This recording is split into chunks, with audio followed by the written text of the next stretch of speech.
Investir malin, une émission présentée par Alexandre Brunet et Gaëtan Lefebvre, cofondateurs du site construire-sa-retraite.com. Bonjour à toutes et à tous, investisseurs malins, voici l'heure de votre rendez-vous mensuel consacré aux investissements immobiliers sous toutes leurs formes. Et lors de ce rendez-vous, nous vous proposons de décrypter avec l'aide de notre invité une thématique sur l'immobilier afin de vous donner les meilleures astuces et stratégies. Et donc ce mois-ci, nous partons dans un beau pays plein de couleurs, plein de lumière, plein de chaleur aussi dans le ciel et aussi dans le cœur de ses habitants. Alors, nous avons abordé le thème de l'achat à l'étranger sur notre site Construire sa retraite, mais pas vers cette destination. Et pourtant, effectivement, beaucoup de médias nous relatent régulièrement le départ de milliers de jeunes retraités vers cette destination. Alors ça tombe très bien car ce mois-ci, nous avons le plaisir d'accueillir Cécile Goncalves, directrice et fondatrice de maisonauportugal.com, qui est spécialisée dans l'achat et l'investissement locatif au Portugal. Cécile Goncalves, bonjour. Votre entreprise est considérée aujourd'hui comme un acteur majeur de l'investissement au Portugal. Mais pour quelles raisons aurions-nous envie d'investir à 2 heures de vol de Paris, sachant qu'il y a un déficit de logement en France ?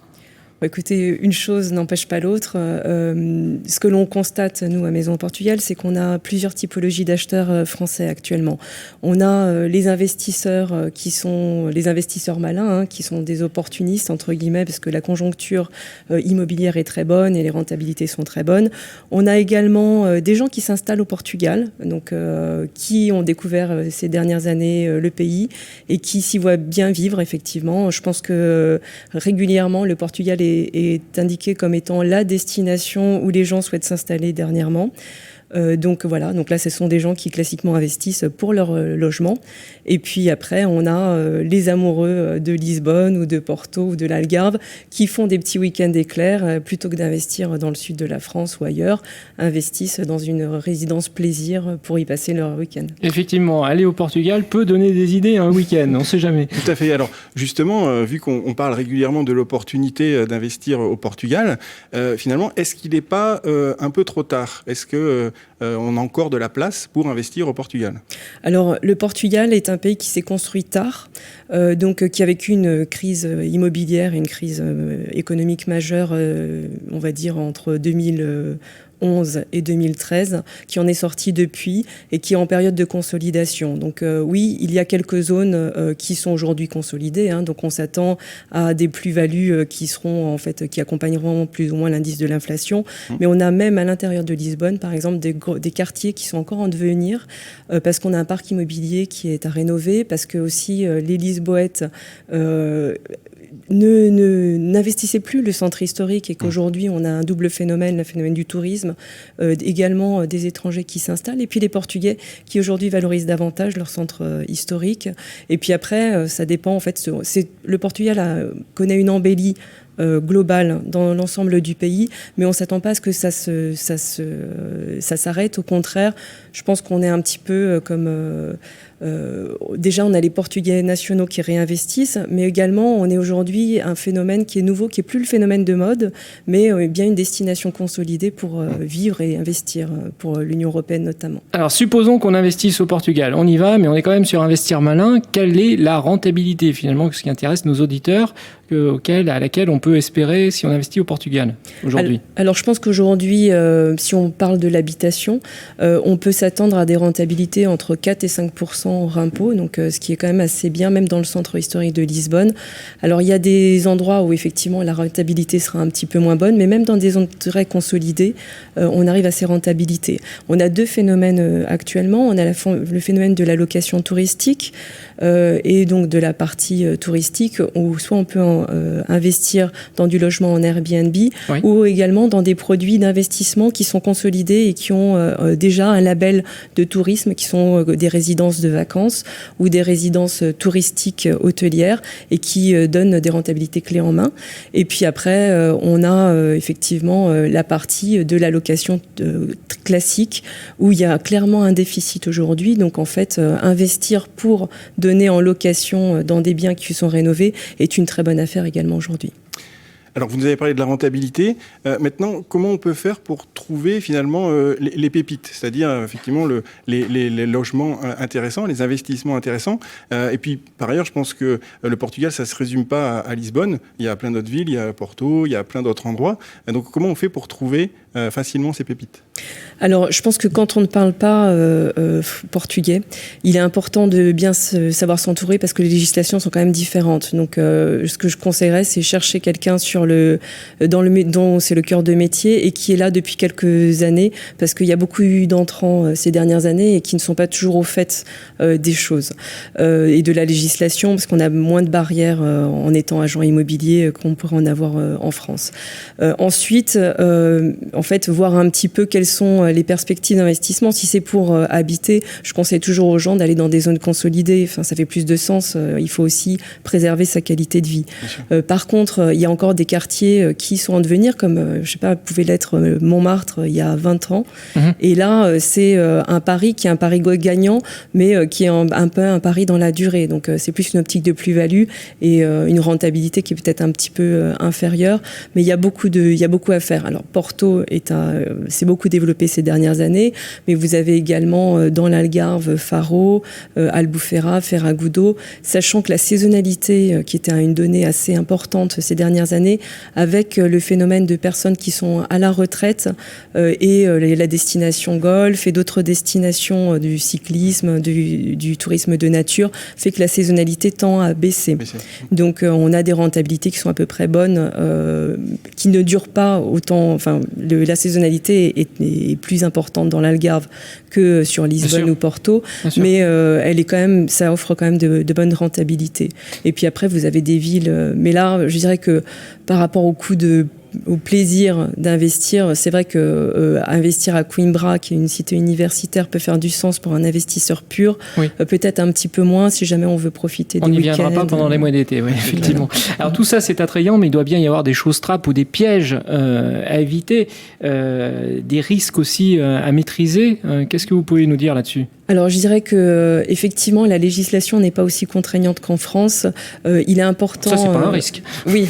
Non, mais justement, il faut bien savoir s'entourer. Donc, si vous achetez dans l'ancien, par exemple, il est important de faire appel à un avocat pour sécuriser votre achat, qu'il regarde aussi l'état daté, des choses que le notaire ne fait pas automatiquement parce qu'il n'est pas tenu de le faire. Donc, en fait, le notaire va vérifier que le propriétaire est bien le propriétaire, qu'il vous vend un bien qui n'a pas d'hypothèque ou d'onus. Ou alors, sans ça, il sera obligé de le dire dans son acte notarié.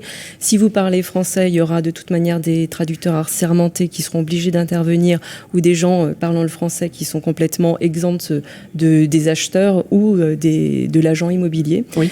Et donc, en fait, ça sera sauvegardé. Par contre, par exemple, on n'a pas la loi Carrez au Portugal. On parle en mètres carrés bruts, qui inclut également les murs, ce qui permet aussi, aussi d'avoir... Très bonne précision. Voilà, exactement. Mais ce qui permet aussi d'avoir des placards intégrés, ce qu'on n'a plus aujourd'hui quand on achète dans du neuf en France. Oui, parce qu'en fait, tout est compté dans la loi Carrez. Enfin, tout est enlevé. Donc, mais bon, il faut le savoir. Si jamais on achète sur plan, il faut bien être au courant de cette donnée. Et c'est vrai qu'un agent immobilier portugais classique ne pensera pas à vous le dire parce qu'il ne connaît pas les lois Carrez. Donc, voilà. En termes de fiscalité, alors est-ce qu'il y a des avantages particuliers ? Alors, je crois qu'il y a une exonération pour les résidents non habituels. Par contre, pour un investisseur, est-ce qu'il y a un avantage particulier au niveau fiscal ? Alors, par rapport aux résidents non habituels, on parle bien des impôts sur l'IRPF et non pas l'immobilier, parce que vous êtes tenu de payer la taxe foncière également, même si vous vous installez au Portugal. Et si vous générez un revenu locatif, vous aurez également une taxe sur le revenu locatif, qui est, lui, de 25%. Mais par contre, vous n'avez pas... après, tout ce qui est revenu perçu à l'étranger, vous serez exonéré.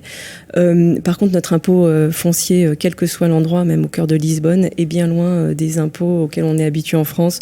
Donc, en général, on paye plutôt entre 500 et 1500 euros, au grand maximum, même pour une belle résidence au Portugal en taxe foncière. On n'a pas de taxe d'habitation. Donc, Et puis après, si jamais vous investissez dans votre résidence principale au Portugal, que vous générez une plus-value, vous pouvez être exempté si vous investissez dans les 3 ans suivants en Union européenne pour une autre résidence principale. Donc ça, c'est un avantage pour les gens qui s'installent actuellement au Portugal et qui y habitent et qui après, éventuellement, pensent à aller ailleurs. Donc voilà. Après, on n'a pas de loi comme en France, avec des mesures fiscales pour l'immobilier. Alors projetons-nous un petit peu dans l'avenir. Le Portugal revient de loin depuis les années de crise en 2008-2009. Il est dans une bonne dynamique. L'immobilier, lui aussi, évidemment, profite de cette dynamique avec des prix au mètre carré dans l'hypercentre de Lisbonne qui, je crois, avoisinent quasiment les 10 000 euros au mètre carré dans le quartier du Chiado. D'après ce que l'on peut voir. Alors, évidemment, la question, c'est dans ce contexte, est-ce qu'il n'y a pas un risque d'explosion de bulles ? Alors je vais revenir sur les 10 000 euros du mètre carré. Alors, les 10 000 euros du mètre carré, c'est dans du neuf ou du totalement rénové, et donc dans le meilleur quartier.